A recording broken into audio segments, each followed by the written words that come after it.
나름대로 또 함께 이 자리의 중요성에 관해서 언급을 해주셨는데요. 먼저 번외 질문으로 한번 드려보겠습니다.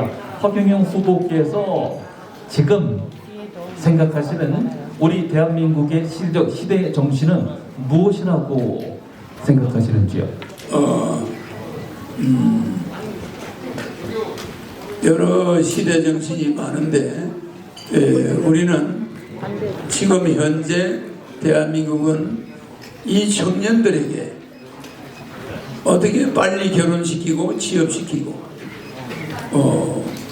대한민국은 결혼하지 못하고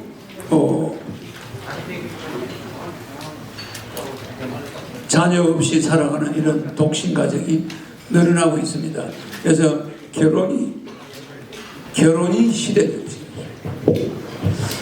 인구의 감소, 그 다음에 우리 젊은 층에 대한 일자리 소외, 여러 가지를 좀 포괄적으로 해서 우리 시대에 국가가 함께 고민하고 나아가야 되는 것이 무엇인가를 하나의 이유로 함께 말씀을 해주셨습니다. 자, 그럼 본격적으로 질문에 들어가도록 하죠. 아무래도 1억입니다. 1억. 자, 1억을 지급한다는 거, 국민들이 과연 이게 합당한 소리인가 의아해했다가 이제 관심을 가지면서 그럴 수도 있겠구나, 이런 시대가 된 것 같습니다. 자, 그러면 1억을 지급을 하게 되면은 인플레이션 우려도 있고요. 또 예산 집행에 쏠림 문제도 있을 텐데 이거에 관해서 어떤 그 해결책을 가지고 계신지 7분 정도로 답을 해주시기 바랍니다.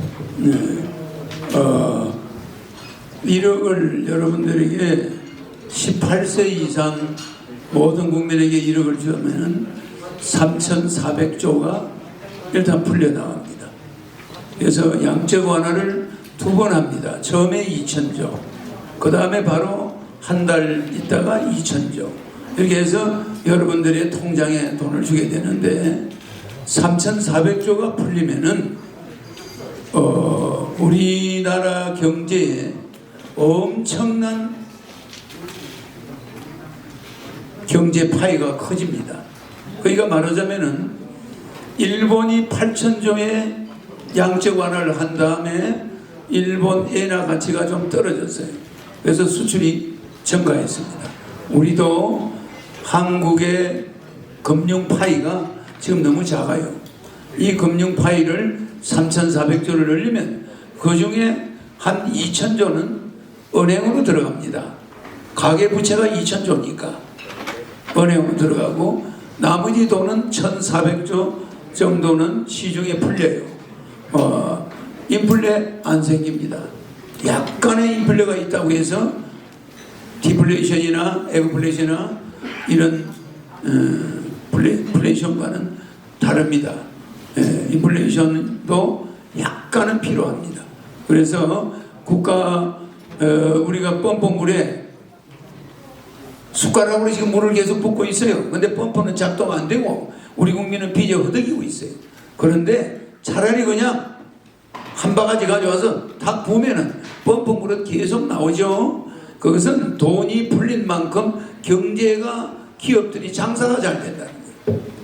시장의 경제가 풀리면서 시장이 활성화된다는 거예요. 거기에서 나오는 세수도 증가하게 되고 고용이 늘어나면서 부수적으로 경제가 일어나는 거예요.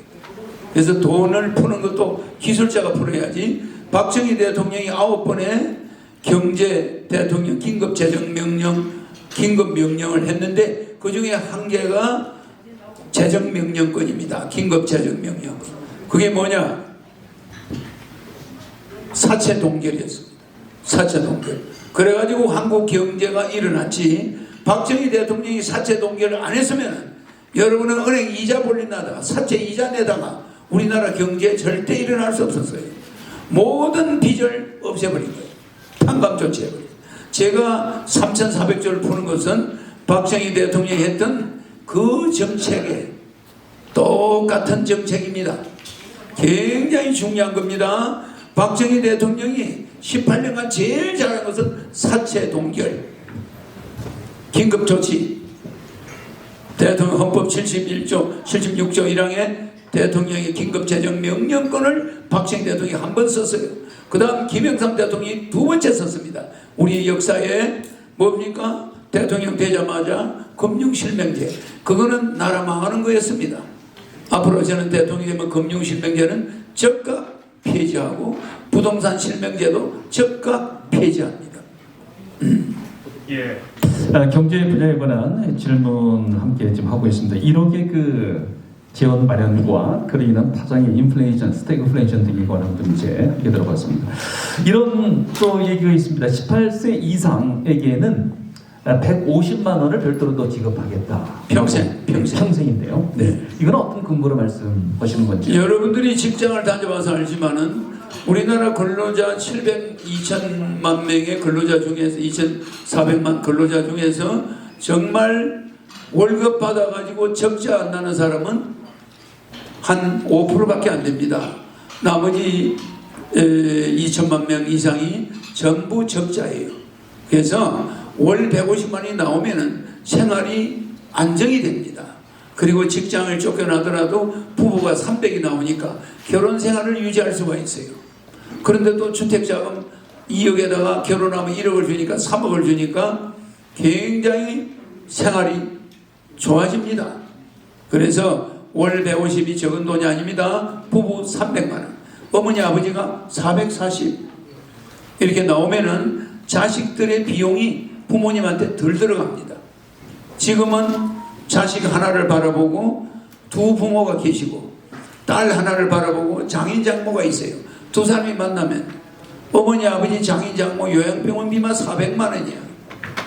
근데 두 사람이 벌어봐야 애들 교육시켜야지, 부모님 부양해야지 생활이 안 돼요. 이런 구조로 계속 가면은 대한민국 국민들은 전부 신용불량자, 금년에 신용불량자가 한 700만 명이 나올 겁니다. 그럼 이렇게 나라가 위태로워가지고 이게 되겠습니까? 이 해결책은 천재적인 지도자, 예정된 지도자, 공약으로 30년간 삼상정책으로 입증이 된 사람, 내 걸 모든 정치인이 모방하고 있다는 것, 그것만 봐도 이미 미래를 꿰뚫어보고 정책을 만들었던 사람이에요. 내가 제일 주장한 게 저출산, 그것이 30년 전에 미쳤다는 소리. 저 사기꾼 같은 놈 1억을 무슨 돈으로 주냐, 국민한테 왜 사기치냐. 내가 사기꾼입니까? 아닙니다. 사기꾼은 대통령에 못 나갑니다. 맞습니다. 그런 사람이 미래에 마치 율곡이가 10만 양백론을, 아니 평화로운 시기에 저놈이 왜 군대를 만들려고, 저 미친놈이 어디 있냐, 저 율곡이 저놈 미친놈이 어디 있냐, 아니 이렇게 평화로운데 무슨 일본놈이 쳐들어와. 그렇지만 임진년에 쳐들어왔죠? 마찬가지입니다. 제가 그때 저출산을 소리 높일 때 저놈 사기꾼 1억을 무슨 돈으로 준다고 이렇게 사기를 치냐. 맞죠? 네. 이번에는 그 현재 사회적으로 문제가 되고 있는 청년들 일자리 문제, 4차 혁명에 기반으로 해서 일자리가 많이 없어질 수밖에 없는 그런 구조적인 문제가 있습니다. 아울러서 대기업을 비롯한 일부 중소기업까지 노조의 갈등이 계속 존재하고 있는데요. 후보께서는 이 문제를 어떻게 해결을 하시려고 하시는지요? 일자리 문제를 해결할 만한 정치인은 나는 본 적이 없습니다.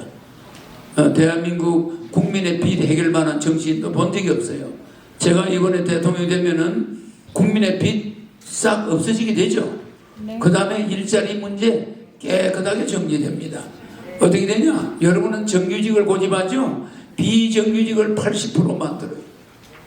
그래서 시간제를 연 5일 근무를, 주 5일 근무를 제가 4일 근무로 바꾼다고 그랬죠? 근데 이걸 타임제로 합니다. 시간제로 하니까 직장이 늘어나요. 무슨 말인지 알겠죠? 고용 비용은 적게 들어가고 사람은 자주 로테이션이 됩니다. 그래서 비정규직 시대, 서양처럼 비정규직이 많아지는 시대를 만들어서 고용이 자유롭고 직장이 이 직장 저 직장을 얼마든지 올마다 하며도 수입이 보장되는 그런 시대로 들어갑니다. 근무 시간은 적고 수입은 늘고 실업자는 100% 없어지고 자신 있습니다. 또 러시아로 북한으로 진출하면서 엄청난 고용이 늘어납니다. 네, 일자리 쉐어 등등에 관련된 그 연장선까지 말씀을 들어봤습니다. 여가부 폐지를 지금 윤석열 후보 야측에서 주장하고 있고 여직인 이재명 후보는 존속, 그 심상정 후보, 안철수 후보의 경우는 더 보완 필요하다, 강조가 필요하다 하는데 이에 관해서 어떤 견해를 가지고 계십니까? 여가부 폐지도 제가 여가부가 만들어지자마자 주장했던 거예요. 그리고 여가부를 결혼부로 만들어야 된다. 여가부를 폐지하고 결혼부를 신설해서 우리는 결혼 못하는 청년들 또 여성들 문제를 신속히 해결해야 하면 우리는 앞으로 인구 절벽에 부닥친다. 뭐 지금이라도 빨리 해야 된다 이랬죠. 그래서 그 결혼부 안에 뭐 여성부, 남성부, 청년부, 유아부 뭐 이렇게 있어요. 그래서 여가부만 별도로 있는 나라는 세계에 없습니다. 그래서 이건 당연히 폐지돼야 되고 여성을 마치 약자로 보는 것도 잘못된 거예요. 그래서 여성가정보다 이거는 제가 폐지한다 했는데 윤석열 후보가 또 여야 후보가 그런 걸 모방했죠. 저하고 똑같이 했어요. 그러니까 국민들은 나는 텔레비 안 내주니까 마치 그 사람이 최초로 이야기한 줄 알아. 그대로 내 걸 모방했기 때문에 법적인 절차를 밟고 있습니다. 또 하나 이재명 후보도 그래요. 군인들 월급 주겠다. 200만 원. 그 내가 200만 원 준다는 공약을 옛날에 해가지고 특허 내놨습니다. 지식 특허 내놨죠? 거기에 엄연히 있는데 나라에 돈이 없느니라 도둑놈이 많다는 말은 내 말을 할 때 이재명 후보가 허경영 씨가 이 말을 했다고 이렇게 이야기했어요. 근데 여가부 폐지한다거나 군인들 200만 원씩 월급 주겠다 뭐 이런 이야기 할 때는 허경영이 한 말이다 말을 안 하더라고요. 무슨 말인지 알죠? 남의 특허권을 침해했어.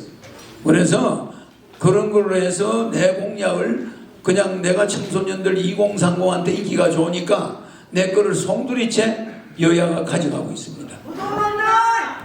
언론은 막아놓고 왜 진짜가 나타나면 짝퉁들이 들통나니까 진짜가 텔레비 나오면 이거 끝장이다 이거. 호갱이가 텔레비 나와서 1억 주겠다, 월 150만 원 주겠다, 결혼하는데 3억 주겠다, 뭐 애 낳으면 5천만 원 이러면 그냥 짝퉁들은 전부 끝장나는 거야. 그러니까 간이 그 사람들은 콩알만 해요. 지금도 내가 이어서 이렇게 하니까 그 사람들은 간이 콩알만 해. 왜? 민간방송 그 무슨 방송이었죠? 시사링크 TV에서 그 여론조사 했죠? 그 허경영이 23% 나왔고 이재명 후보가 3% 차이더라고. 그러면 내가 지금 지지하는 사람이 얼마나 많다는 겁니까? 그 사람들은 민간 유튜브 방송들이 여론조사 한 거 아닙니까? 제 여론조사 어떤 데는 24% 나오고 지금 현재 신문사들이 하는 거는 5.6% 나오고 뭐 그러죠? 실제 내 피부로 느끼는 여론은 상당합니다.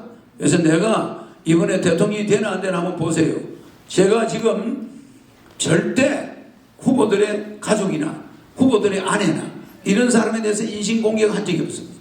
나는 내 정책만 주장하는데 내 정책을 도둑질 해놓고 방송에 못 나오겠다 해버려요. 그러면 진짜가 나타나면 짝퉁들이 들통나는 겁니까? 그래서 나를 두려워하는 겁니까? 다 나는 알고 있어요. 내가 만약에 나가서 정상적으로 TV 토론을 할 경우 또 여론조사를 각 신문에 넣어줄 경우 감당이 안 되거든. 감당이. 국민들은 지금 뭐하고 있는지 압니까? 허경영 후보가 텔레비 토론에 한번 나오는 거 보고 싶다. 맞습니다. 이게 대세예요.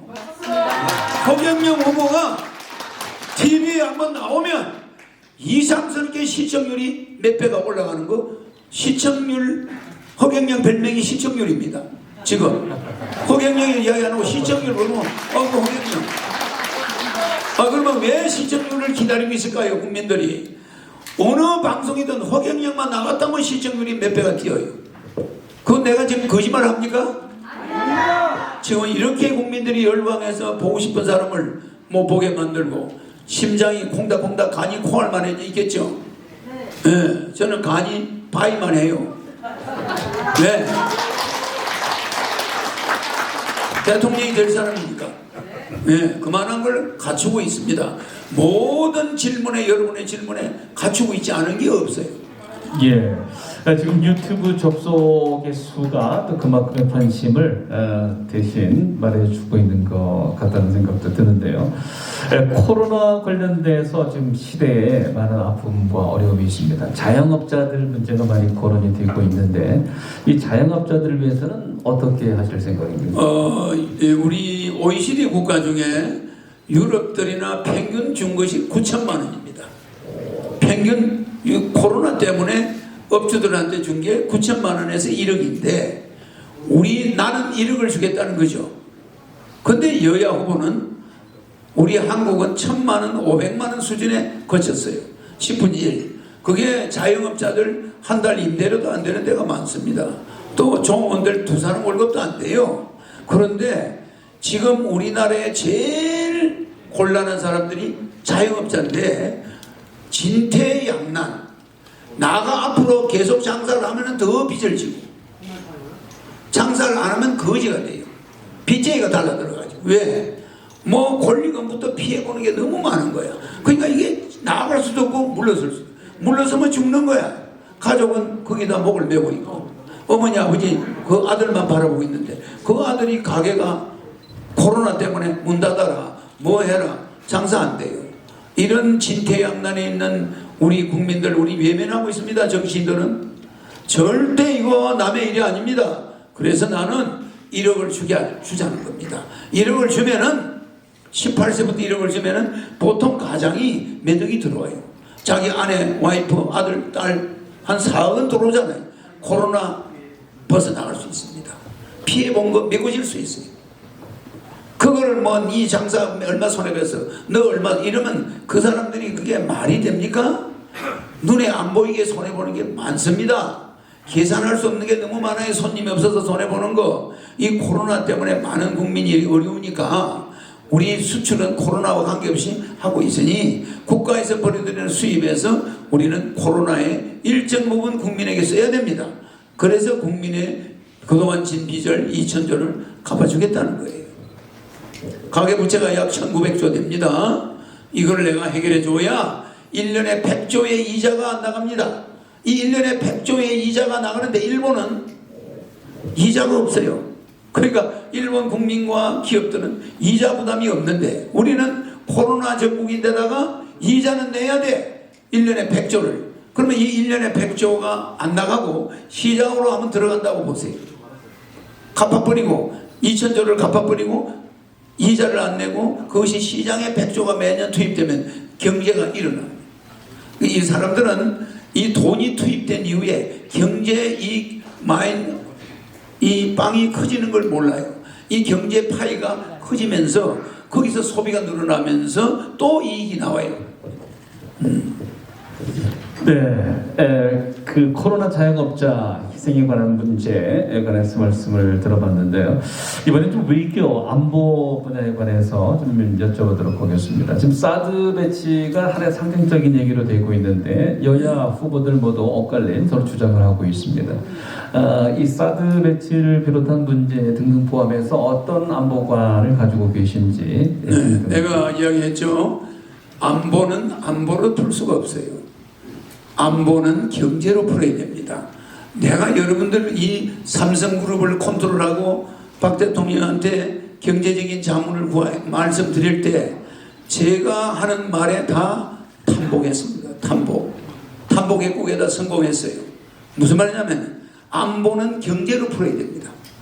우리가 경제를 살리고 이렇게 2,000조를 빚을 갚아주고 이렇게 하는 경제가 좋아지면 국민들이 안보가 좋아집니다. 그래서 우리는 사드를 1,000번 만번 증가하고 강화시켜도 북한에서 내려오는 미사일은 옛날 미사일이 아닙니다.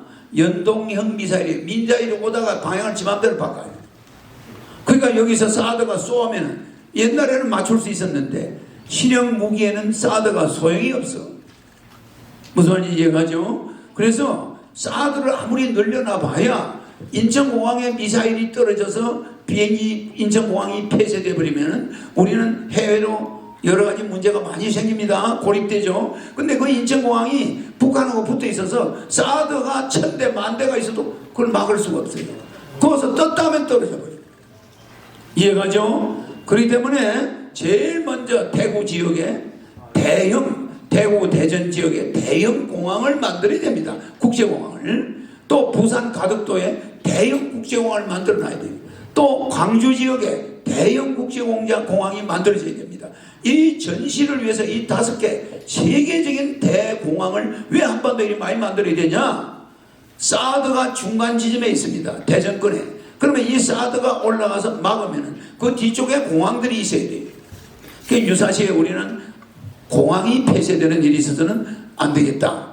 그래서 우리는 전시 체제에 공항 체계를 갖추겠다.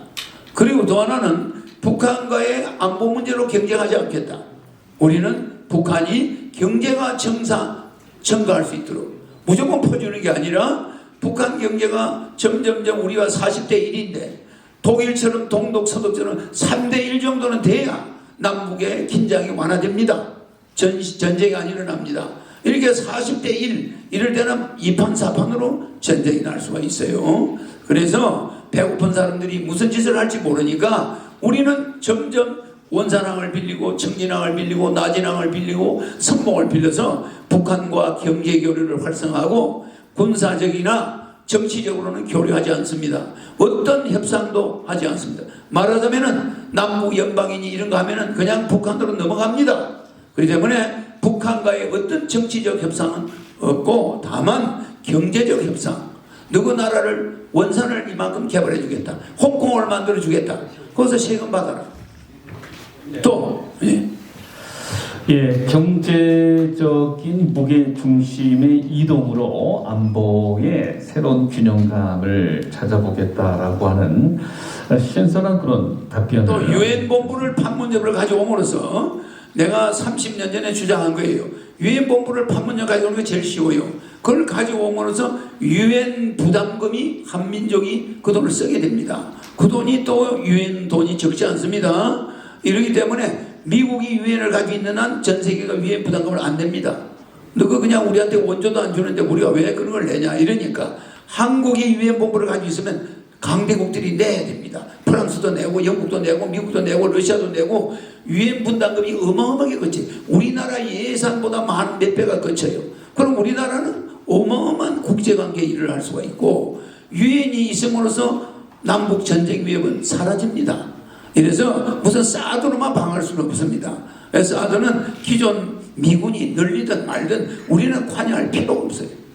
그러나 우리나라가 나서서 사드를 정리할 때 이거는 중국과의 관계가 문제가 되기 때문에 수출 1위 국가입니다. 중국이. 그러니까 우리는 사상과 이념을 떠나서 경제적으로 중국과 인연이 돼 있어요.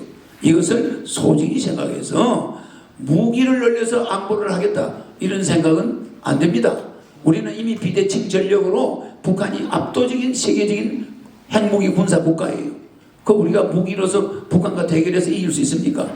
절대 그러면 안 됩니다. 우리는 무기를 든 자는 달래야 돼요.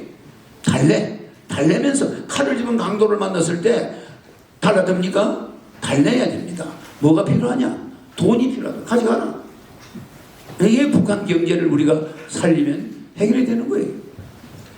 네, 안보는 경제로부터 시작이 된다는 말씀을 들었습니다. 그 출산율에 관해서 아까도 말씀을 먼저 좀 언급한 적이 있으십니다. 누구보다도 먼저 이 얘기를 주창을 하셨다라고 하는데 이 출산율에 관련돼서 일찍부터 그 문제의식을 갖게 된 배경은 무엇인지 그리고 이에 관련돼서 1948년에 58년에 태어난 사람들이 58년 개띠예요. 이 58년이 베이비붐 세대입니다. 그러면 인구가 그 나라 인구가 적정선을 유지하려면은 항상 20년마다 베이비붐이 있을 때만 가능합니다. 그러면 58년 베이비붐이 있으면 78년에 베이비붐이 있어야 돼요. 그러면 또 98년에 베이비붐이 있어야 돼요.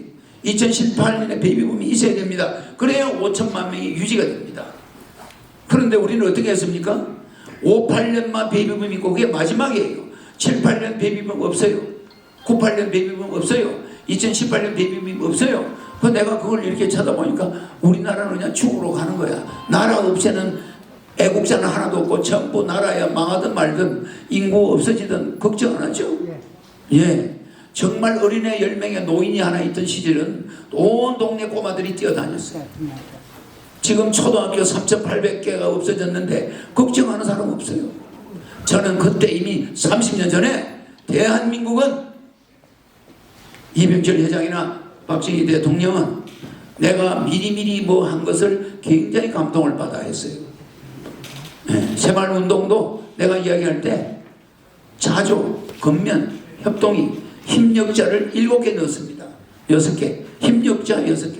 자조, 조자에 돌조자에 힘력자. 건면에 힘력자 2개. 건에 하나, 면에 하나. 협동, 협동에 힘력자가 3개. 6개 중 6일 일하고 하루 놀자. 협자에 보면 10십자가 하나 있어요. 10십자. 그건 휴일이다. 교회 가든지 절에 가든지 그건 노는 날이다. 이래가지고 글자를 일부러 그렇게 만들었어요. 자조, 건면, 협동. 그러니까 박 대통령이 야, 그거 참 자네 말이야. 그 내가 자네 그러면 4.17 운동을 어떻게 생각해? 그거는 도박 운동입니다. 도박하자는 거예요. 왜? 해도 머리 굴려야 돼. 그래 4H니까 해도 머리 굴리는 게 뭡니까? 핸드 손으로 하는 거야. 이게 뭐야? 도박이야. 하트, 심장, 화딱지 나면 그냥 화투판을 뒤집어 엎어요. 그게 이게 순전히 감정 노름이야. 하트. 아니 이 4H가 나라 망하는 운동이라는 거예요. 나는 박 대통령한테 그랬어요. 이런 4H 운동을 해서 무슨 나라를 세웁니까? 뜯어보십시다. 그래 자조, 건면, 협동을 해서 힘력자 6개, 6일 일하고 10십자 하루 놀자 이렇게 해가지고 경제를 살리는데 굉장히 획기적인 아이디어를 냈어요. 뭐 이런 거 가짜가 아닙니다. 사람들은 내가 부시를 만났는데 부시를 안 만났대. 영암모자 백승학 회장과 같이 비행기 타고 부시 파티장에 같이 들어가서 같이 만났어요. 그 사람 증언했습니다. 그런데도 재판부에서 저 사람 부시 안 만났어. 거짓말을 했어요. 이번에 트럼프 만났는데 트럼프 안 만났대. 그 사진이 가짜래요. 진짜 사진이에요. 5월 5일날 2018년 5월 5일날 트럼프 대통령하고 마주서서 사진 찍고 가짜가 아니잖아요. 이런 것을 전부 가짜라는 거예요. 아니 이병철 회장은 내 초등학교 선배입니다. 우리 학교에 1회생이고 나는 38회 나하고 38년 차이죠. 그런데 위 회장님이 내보다 38살이 많지만은 어쨌든 그 이 회장님이 내 초등학교 동기고 내 집안의 이 회장님이 누님이 우리 숙모님이에요. 그러면 이 회장님이 누님이 왜 우리 숙모님으로 왔느냐? 이 회장님이 자기 있는 동네는 초등학교가 없어가지고 우리 숙모님 집에 와서 초등학교를 3학년까지 다니다가 서울 수성국민학교로 옮겼어요. 그러니까 이 회장은 여태까지 학교 다니지만 졸업장은 하나도 없습니다. 지수초등학교 3년 중퇴, 수성초등학교 중퇴, 또 중학교 중퇴, 고등학교 중퇴, 일본 와세다 대학 중퇴. 이렇게 모든 학교를 중퇴를 했지만 그래도 대단한 기업인이죠. 지략가고. 그래서 이 회장님은 와세다 대학도 다니다가 몸이 아파서 귀국했어요. 그래서 그걸 중퇴를 하게 됐는데 그런 분이지만 제가 옆에 있어가지고 여러 가지 서로 삼성을 키우는데 제가 조언을 많이 했죠. 박 대통령 역시 마찬가지입니다. 저한테는 아버지 말이지만 그냥 내가 이야기하면 다른 사람이 이야기하는 것보다 참신하다는 거예요. 제가 우리 안보를 어떻게 생각하냐고 그러니까 유엔본부 가져와야 된다. 또 BV 벨트 부산에서 브라디포스트까지 하브라보스까지 개발하겠다. 이렇게 이야기하죠. 그러니까 이런 거는 박 대통령이 되게 좋아해요. 근데 어떤 정치인도 맨날 여야 자기 후보 마누라 흉보는 거 맞지. 우리가 북으로 다시 올라가자. 뭐 중국으로 가자. 이런 말 하는 사람이 없어요. 아주 우물한 개구리 싸움을 하고 있어요. 이런 정치인들을 보고 여러분들은 정권교체 말만 정권교체죠. 해보세요. 4개월 만에 또 대통령 선거 해야 돼. 그러면 국가 예산이 또 2조 단위가 들어가. 뭐 하자는 겁니까 지금? 여야 정권교체가 말이나 되는 소리입니까? 대한민국 국민 다 거짓말 들겠습니까? 이러다가는 알겠습니까? 전부 결혼 못하고 독신 가정이 50%야. 혼자 사는 사람이 50%인데 거기 청년들이 많다는 거야. 청년들이. 넘어가지 마세요. 정치 네. 정치합니다. 우리 현실에 정치. 관련된 얘기 정확히 듣고 있는데요. 끝으로 이제 문화 분야와 부동산, 특히 이제 관심 많이 모아준 두 분야에 관해서 집중해서 질문을 좀 드려볼까 합니다. 네, 아까 세계적인 그런 말씀도 좀 있으셨습니다만은 한류가 이 문화산업으로 아주 크게 세계적으로 크게 이끌고 있습니다. 이 문화 산업 살기 위해서 어떤 네, 우리는 한민족 문화가 왜 세계에 먹히느냐면은 전 세계인들의 무의식 속에 한민족 문화가 들어있다는 거예요. 우리 탱고르족이 당군족이라고 이제 뭐 외국 사람들이 볼 때 탱고르족이라고 하는데 이 우리 한민족 탱고르족이 한족이 아메리카, 북아메리카, 남아메리카의 인디안으로 퍼져 있죠. 우리 조상들이에요. 저 동남아시아, 유럽까지 저기 잘 아시죠? 저기 저 한가리는 대한민국 할 때 한자입니다. 한가리예요. 그리고 한국 사람들이 핏줄의 절반이고 머리가 검어요. 한가리가 우리가 거기까지 진출했습니다. 한가리까지. 그러니까 이 탱고르족이 거기까지 진출해서 이 아시아 대륙 전체가 우리 한민족의 피가 흘러요. 그러다 보니까 우리나라 사람이 노래를 가서 부르면 그 사람들이 환장을 하는 거야. 왜? 그 사람들은 무의식 속에 옛날 조상들의 머릿속에 한국 사람들의 노래 소리가 들어있는 겁니다. 문화가 들어있어요. 그들은 부인하지 않습니다. 자기도 모르게 좋은 거야. 한국 사람의 문화가 자기도 모르게 끌려요. 그래서 우리가 노래를 부르면 전 세계인이 춤을 춰요. 그래서 우리 민족이 정말 세계를 흔들던 민족이에요. 역사적. 그게 지금 이렇게 위축이 돼서 뭐 독도까지 뺏어가려고 그러고 뭐 우리 저 대마도도 우리나라 땅이었습니다. 마한을 바라본다. 대할 때 바라볼 때자 마한 맞자 대마도. 그러니까 그게 우리 조선이 관리하던 지역이잖아요. 일본한테 뺏겼지만 그런데 대려 일본이 독도가 자기들 땅이라고 그러잖아요. 그 우리는 지금도 수세에 몰려 있죠. 이런 형국이 돼가는 것은 우리 민족이 위대한 지도자가 아직 못 나와서 이렇다. 그래서 제가 이제 우리 한민족을 세계를 한민족이 나서 세계를 통일하고 한반도가 세계의 수도가 되게 반드시 만들어드리겠다. 그렇습니다. 끝으로 많은 국민들이 관심을 가지고 있는 부동산에 관한 견해를 좀 여쭈도록 하겠습니다. 양도세, 종부세, 상속세 이 폐지 관련해서 누구보다도 큰 지금 소리를 내고 계신데 어떻게 한국의 부동산 문제 풀고 나가실까요? 예, 가정주부가 갑건세 내고 남편이 갑건세 내고 사업소득세 내고 세금 낼 거 다 내고 모은 게 주택이에요. 주택입니다. 세금 낼 거 다 내고 모은 게 주택이에요. 절약해서 그 주택이 가만히 있는데 그 주택을 이용해서 돈을 버는 게 아닌데 세금을 거두는 것이 재산세입니다. 재산세죠. 그래서 중산층까지는 재산세를 폐지하겠다는 거예요. 중산층까지. 왜냐? 월급 받아서 세금 낼 거 다 내고 집 사놨는데 그 돈도 버는지 벌지도 못하는 과부한테 재산세 내놔라. 집에 압류가 들어와요. 경매가 들어와요. 그럼 어떻게 하겠습니까? 이래서 재산세는 자동차 보유세와 재산세는 폐지되게 된다. 자동차는 탈 때 기름 넣으면 세금 나가. 그 다음에 주택은 그걸 임대를 낳거나 뭐 수입이 생긴다면 세금이 나와야죠. 가만히 있는 주택에는 세금이 없다. 그렇게 해서 주부들이 이 재산세, 양도소득세 그 재산이 물가만큼 좀 올라갔다 해서 그거를 양도세를 받아낸다. 있을 수 없는 겁니다. 그거는 주부가 그 집안의 재산을 늘려가는 과정이야. 그 늘려서 재산이 좀 늘면 또 사업을 하잖아. 이기 때문에 자본주의 국가에서 재산세를 받는다. 중산층한테 불법입니다. 네, 불법이에요. 그래서 수입이 있는 곳에 세금을 내는 것은 있을 수 있지만 수입이 없는 주부한테, 수입이 없는 퇴직한 공무원한테 우리가 세금을 거둔다. 주택세 불법입니다. 여러분은 헌법에 우리가 행복추구의 원칙, 민주주의 3대 원칙에 행복추구인지 인간존의 원칙, 절대 공평의 원칙이 있는데 이걸 싸그리 전부 그냥 망가뜨리는 거예요. 행복추구를 못하게, 인간존엄을 무너뜨리는 거예요. 절대 공평을 무너뜨리는 거예요. 공평이 뭡니까? 사업 소득이 있는 곳에 세금을 매겨요. 가만히 있는 주택에 왜 세금을 내? 이게 민주주의 3대 원칙, 또 자본주의 3대 원칙이 있어요.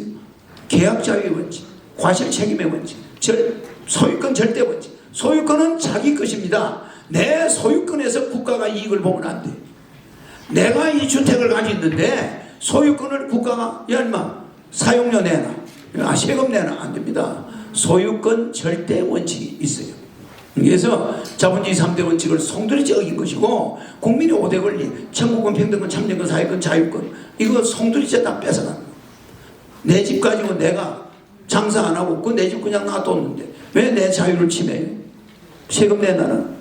그래서 주택 문제뿐이 아니라 부동산 문제는 내가 대통령이 되면 완전히 말끔히 해결됩니다. 뭐냐? 모든 주택, 그동안에 가지고 있는 주택의 가격은 인정합니다.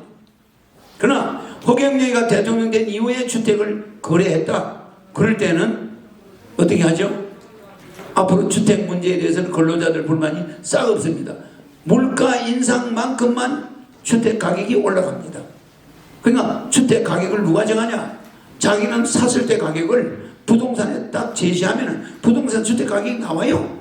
3년 보유했네. 1년에 2%씩 6% 올랐네. 그거보다 6% 보태요. 그럼 그게 주택 가격이에요. 그 이상 거래하면 구속입니다.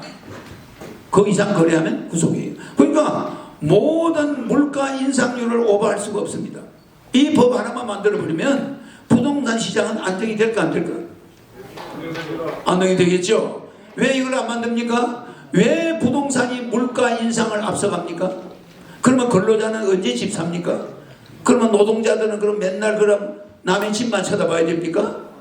절대 안 됩니다. 물가 인상률보다 주택값이 올라가면 집을 살려고 저축하는 사람을 걸베이 만드는 거예요. 이걸 상대적 빈곤이라고. 우리가 풍요속 빈곤, 상대적 빈곤이 있어요. 절대적 빈곤, 전통적 빈곤, 빈곤 5가지 빈곤이 있습니다. 4가지가. 이런 전통적 빈곤이나 절대적 빈곤은 우리가 마음대로 할 수 없습니다.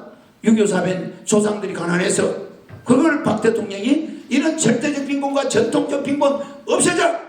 이게 새마을운동이에요. 그래서 우리는 풍요속 빈곤도 있어요. 남들은 풍요하게 잘 사는데 맨날 월급 받아와야 빈털털이야.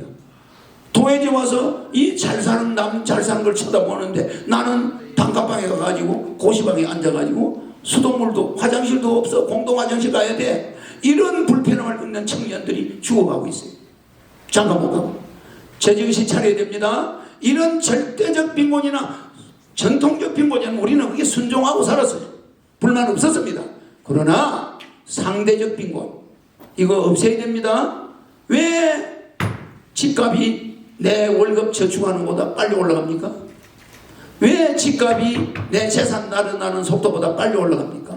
이래서 앞으로 주택 가격은 자기가 내가 대통령 되기 전에 매입한 가격은 인정해요. 양도세 안 받습니다.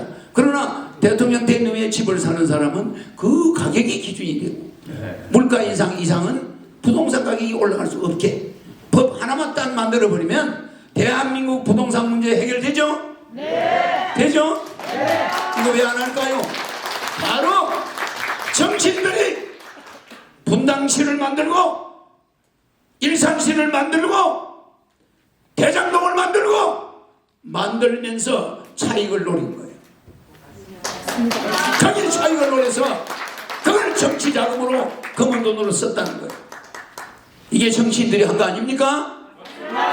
우리는 그 정치인들의 노름에 집값, 땅값 거지 된 겁니다. 알겠습니까? 이제 끝나야 합니다. 네, 오늘 여러 분에 관해서 허경영 후보의 그 답변을 들으면서 우리 대한민국 사회 현안에 관해서 허경영만의 그 무게, 저울을 분명히 가지고 있다라는 생각을 가졌는데요.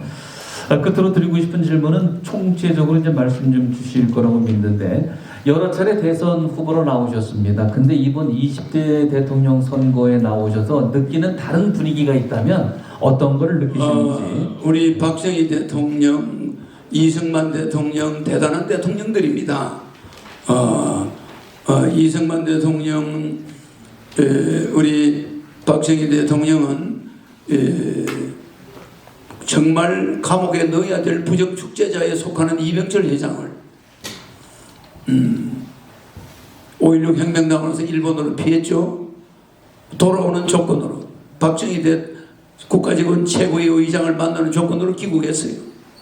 좋다, 만나게 해주겠다. 당신은 구속하지 않겠다. 다 구속됐어요, 재벌들이.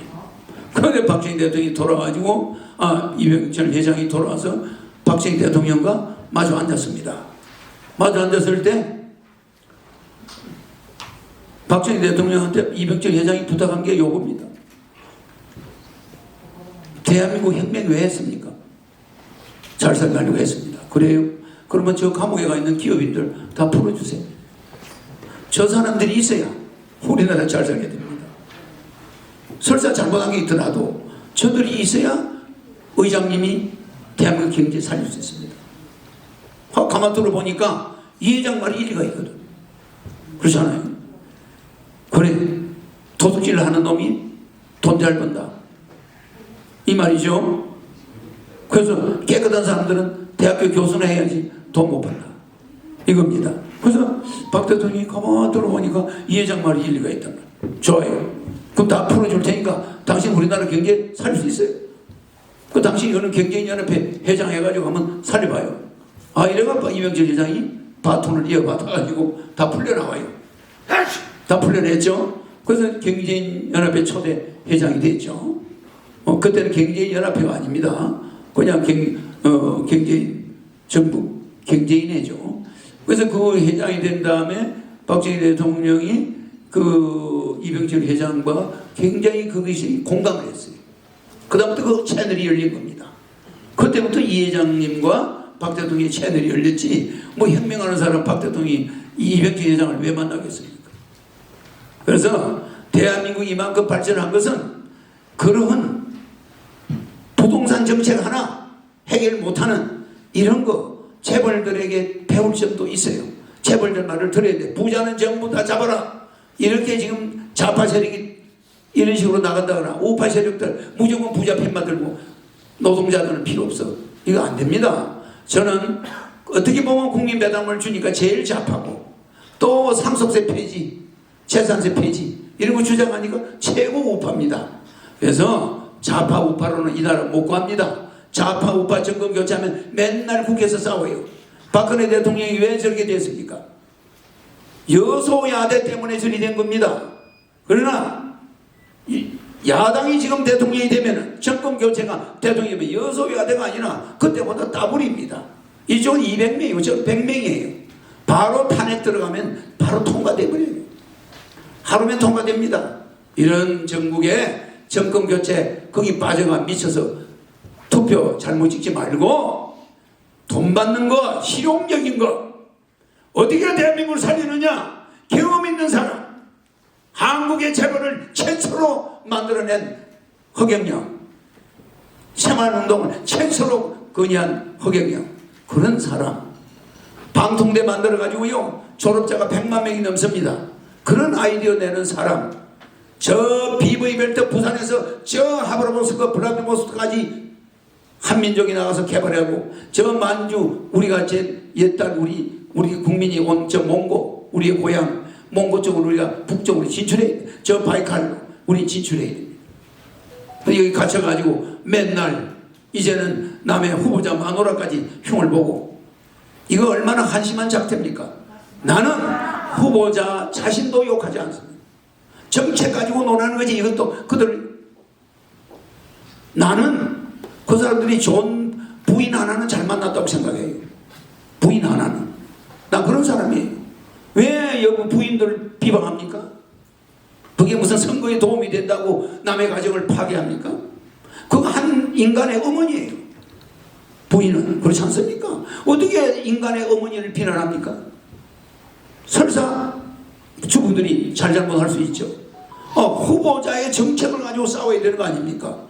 그런데 중앙선관위는 토론 지침을 마련하지 않는 거예요. 여러분 토론할 때 사사로는 사적인 걸 비난한다거나 가사 문제를 가지고 비난하는 것은 호역지 않겠습니다.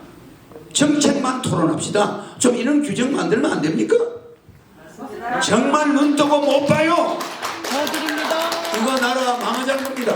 우리는 한 민족이에요. 한 아버지의 피를 받은 사람들인데 형수 욕하고 뭐 남의 마누라 욕하고 이러면 됩니까? 그렇지 않습니까?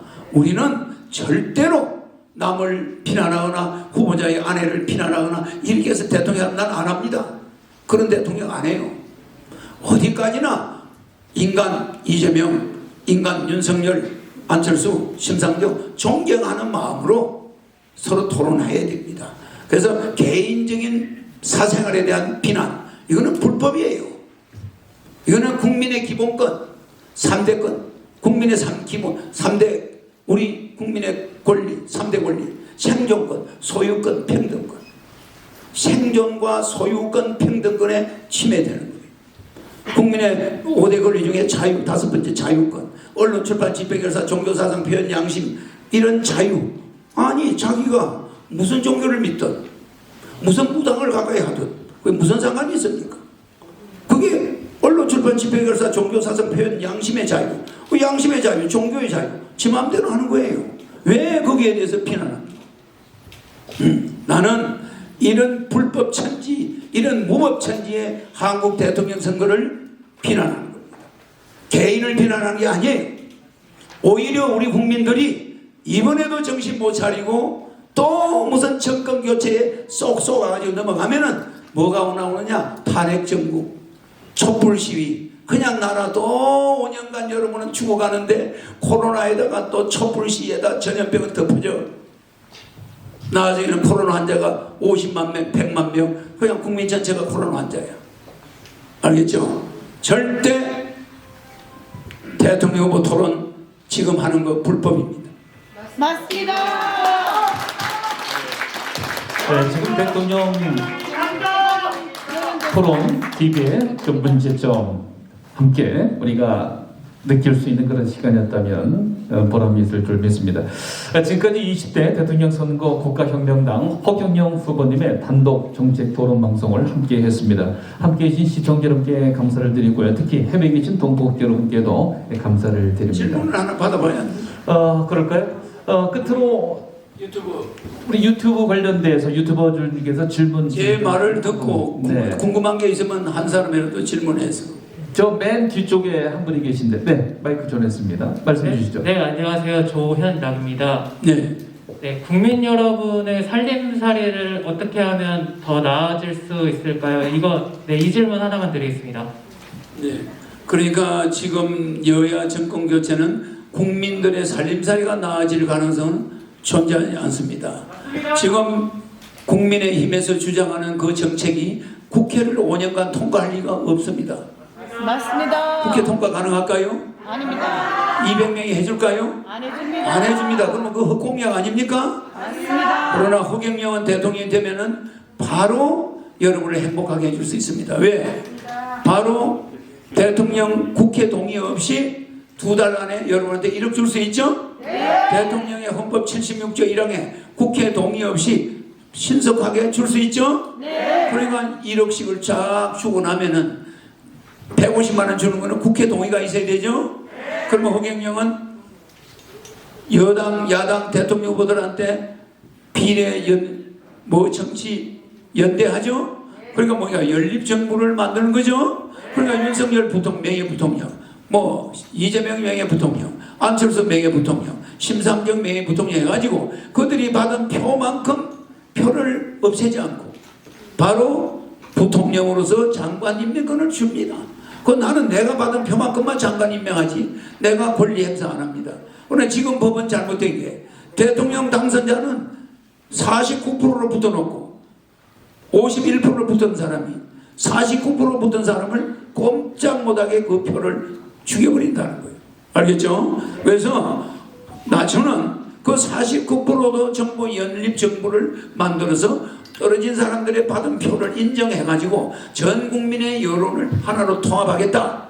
그래서 그들이 자 국회에 가면은 여야가 연립정부니까 150만 원 받겠습니까? 하면 그들이 줬어. 이러면 그냥 놔두는 거야. 그런데 10번 20번 국회에서 부결이 된다. 이럴 때는 비상계엄을 선포해서 경제를 위한 비상계엄 선포해서 300명 정식교육대 보낼 수밖에 없다. 청구도 보내지 않습니다. 정말 국민의 아픔을 외면하고 장가 못 가고 고시방에서 늙어 병들어 가는 청년들을 방관하고 예면하고 이런 정신이 계속 작태가 될 때는 바로 국가 경제를 살리기 위한 비상계엄을 선포하고 바로 300명은 정식교육대 들어가고 다시 100명을 뽑아가지고 무보수 매개직으로 이 내 공약을 착착 진행해 나간다 이겁니다. 네, 여러분 다시 한번 힘찬 박수 한번 모아주시기 바랍니다. 여기 질문 한분 드리겠습니다. 질문 여기서 이제 거의 정리를 좀 해야 되는 단계인데 키키스타 방송의 홍기동 기자입니다. 예. 안녕하십니까? 이번에 키키 방송. 키키스타 방송입니다. 키키스타 방송. 예, 지난번에 저희 방송에 오셔서 예. 1년 동안 방송 인터뷰 하셨습니다. 예. 후보님께서 이번에 사전 선거가 또 다시 진행될 예정으로 유튜브에 공병호 TV에서 발표를 했습니다. 분명히. 네. 지난번 오후 대선 부정선거, 또 국회의원 부정선거, 4.15 부정선거 이러한 등등들이 이번에도 사전선거를 통해서 또 QR코드에 약 15%에서 27%로 이미 맞춰져 있다라는 이러한 공병호 TV 언론 보도가 있습니다. 사전선거에 대한 부정선거에 대한 우리 국가혁명당 우리 허경영 대통령 후보님께서 대안이 있으신지? 대안이 있죠. 여러분들이 사전투표를 가능하면 안 해야 됩니다. 사전투표 안 해야 되고 우리 투표 감시단들은 교육을 받아서 철저히 투표함을 확인해야 됩니다. 그리고 지금 투표함은 종이로 되어 있는데 알루미늄 케이스로 바꿔야 됩니다. 종이 박스를 착착 교착이 좋게 해놨어요. 예, 그래서 알루미늄 케이스로 바꿔야 되는데 이번 중앙선관위가 그렇게 안 하겠죠. 예, 그래서 3월 달에 하는 대통령 선거는 언제나 부정선거였어요. 3.15 부정선거. 맞죠? 이상스럽게 3월 달에 하는 선거는 위험해요. 3월 9일이죠 또? 그렇잖아요. 대통령 선거를 3월 달에 한 일이 없습니다. 근데 마침 이승만 대통령 선거를 3월 달에 했어요. 그 부정선거가 돼버렸어. 맞죠? 그러니까 항상 대통령은 12월 9일인데 왜 그때는 3월 달에 했느냐? 지금도 3월 9일 날 하죠? 이거는 부정선거 소지가 없다고 볼 수는 없습니다. 그러니까 가능하면은 여러분들이 투표용지는 여러 번 접어야 됩니다. 허경영 찍은 사람은 투표용지를 쪽바로 펴놓으면 안 돼요. 한번 팍팍 접어서 꼬개가지고 넣어야 됩니다. 그런데 나중에 검수 과정에서 한 번도 접어 넣은 적이 없는 허경영 투표가 와르르 나왔다. 가짜예요. 맞죠? 가짜 투표용지로 바꾼 거야. 내 투표용지는 싹 치워버리고 가짜 투표용지 색을 갖다 집어넣어. 알겠죠? 그렇기 때문에 앞으로 우리가 대통령 되고 나면 대통령이 선거에서 문제가 있을 때는 바로 투표함 보전 신청을 제가 들어갑니다. 투표함을 뜯을 거 아닙니까? 판사가 딱 어느 지역을 딱 뜯어보니까 허경영 표가 전부 직선으로 펴져 있어. 접은 자국이 하나도 없어. 가짜 표죠? 알겠죠? 네. 접은 표가 중간중간에 있어야 되는 거예요. 근데 아예 그냥 쌓여 있으면 그거 가짜죠? 아주 숫자 세가지고 집어넣은 거예요. 숫자 맞춘 거죠? 그래서 가짜 투표는 금방 알 수가 있어요. 네, 알겠죠? 그 다음에 코로나니까 우편 투표하자고 할지도 몰라요. 우편 투표는 응할 필요 없습니다. 그러니까 중환자들은 못 가니까 우편 투표 하겠죠. 그러니까 가능한 거는 숫자가 적은 게 좋아요. 알겠죠?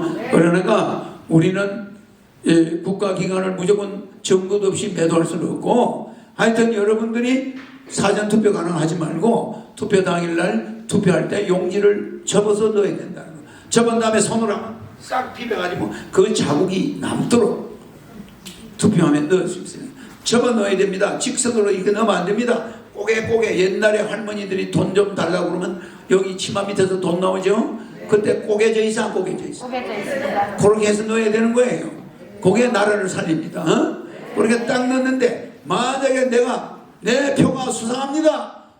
내가 한번 밝혀주세요. 선관위에 개표 신청하죠.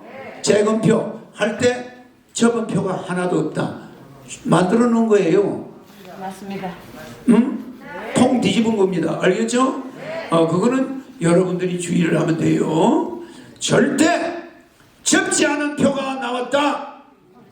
이거는 의심할 필요가 있다. 알겠죠? 네, 시간이 꽤 진행이 돼서 더 이상 질문 받지 못함을 좀 양해해 주시기 바라고요. 끝으로 포토타임을 갖도록 하겠습니다. 앞에 좀 정리 좀 해주시기 바라고 후보님께서는 자리에서 일어서셔서 힘찬 우리 V의 사인이나 혹은 또 취하고 싶은 포즈를 함께 해주시면 좋겠습니다. 나오신 의자를 좀 정리해 주시기 바랍니다. 여기 우리 진행 팀에서요. 자, 이제 포토타임 갖도록 하겠습니다. 자, 우리 지지자 여러분들이 계신다면 힘찬 박수를 모아주시기 바라고요. 힘차게 환호해 주셔도 좋습니다. 허경영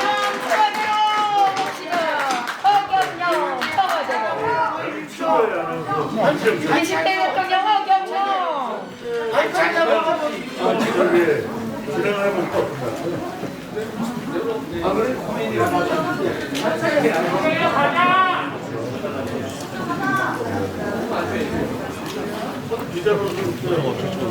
우리의 희망 허경영.